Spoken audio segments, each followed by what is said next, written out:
আপনি আবার এমডি স্যারের চেয়ারে বসছেন? আপনার সাহস দেখতে আমি অবাক হচ্ছি। সিকিউরিটি কই এখানে? সিকিউরিটি!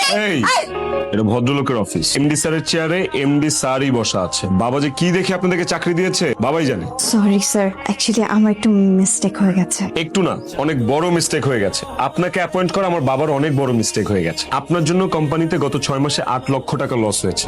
শুধু সাজগোজ করে অফিসে আসলে হবে? অফিসে এসে তো কাজটা করতে হবে, তাও মনোযোগ দিয়ে। এটা তো অফিস, এটা তো র্যাম্প শো না।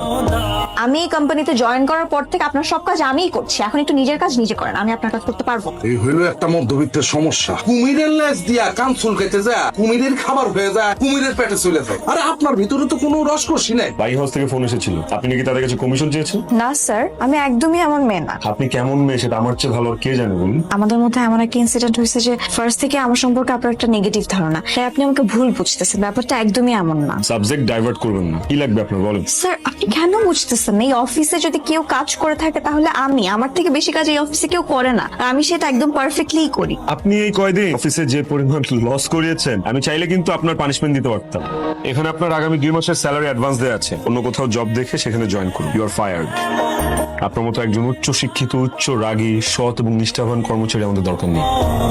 আপনার মতো অর্ধ শিক্ষিত বসের আন্ডারে জব আমিও করতে চাই। আপনার টাকা আপনি আপনার কাছে। আবির, তোর সঙ্গে আমার কথা আছে। বাবা, আমি না অনেক টায়ার্ড। ফ্রেশ ট্রেশ হয়ে পরে কথা বলবো। আবির, তোকে আমি বসতে বলেছি, বস। মিথিলার অপরাধ কি ছিল? ওকে তুই চাকরিচ্যুত করেছিস কেন? অলরেডি মিথিলা তোমাকে বিচার দিয়ে দিয়েছে। মিথিলা বলেনি, মার্কেটিং থেকে শুনলাম। মিথিলাকে অবশ্য আমি ফোন দিয়েছিলাম, ওর মোবাইল বন্ধ পেলাম। তাহলে বাসায় চলে যাও। বাসার অ্যাড্রেস নিশ্চয়ই জানো। ওকে বাসা থেকে ডেকে এনে আবার চাকরি দাও। কি রে বাসায়, তুই ঠিক আছিস? মায়ের রিপোর্ট ভালো না রে, তুই তো জানিসই মা কতটা সিক। তার উপর জবটাও চলে গেছে। থ্যাংক ইউ দোস্ত।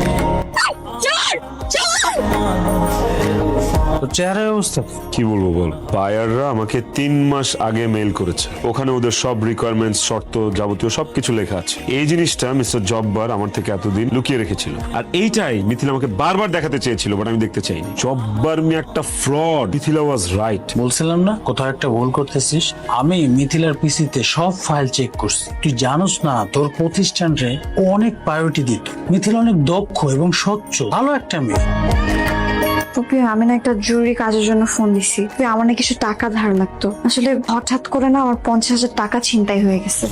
কাকে ফোন করেছি? ভাকালা মা, তুমি ঠিক আছো? তোমার ভালো লাগছে এখন? আমি ঠিক আছি। তুই তোর চাচা, মামা, খালা, খালু, আত্মীয় স্বজন, বন্ধু বান্ধব সবার কাছে টাকা ধার চাচ্ছিস কেন মা? আমি জানি তো বিপদের সময় তোকে কেউ টাকা ধার দিবে না। বিপদের সময় এমন ভাব করবে যেন তোর চাইতে তাদেরই টাকা দরকার বেশি। তুই নিজেকে কেন এত ছোট করছিস সবার কাছে টাকা চেয়ে?